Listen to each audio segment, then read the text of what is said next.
The Village Blacksmith by Henry Wadsworth Longfellow. Under a spreading chestnut tree, the village smithy stands. The smith, a mighty man, is he with large and sinewy hands, and the muscles of his brawny arms are strong as iron bands. His hair turns from black and long, his face is like the tan. His brow is wet with honest sweat.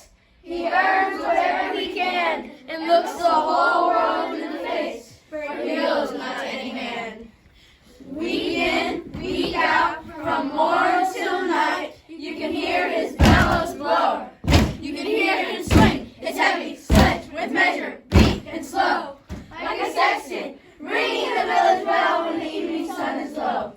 And children coming home from school, looking at the open door, they love to see the flaming forge and hear the bells roar and catch the burning sparks that fly like chaff from the threshing floor.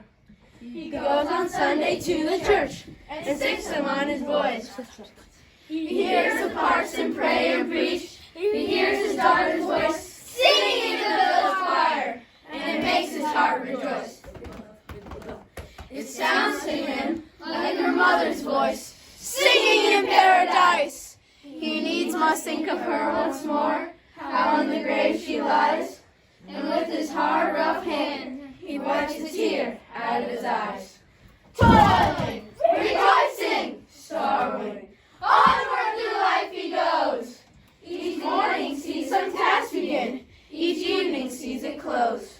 Something attempted, something done, has earned a night's repose. Thanks, thanks to thee, my worthy friend, for the lesson thou hast taught. Thus of the flaming forge of life, our fortunes must be wrought. Thus on the sounding anvil shake each burning deed and thought. Wow, 5th grade, that was awesome. What should we do for your reward? Let's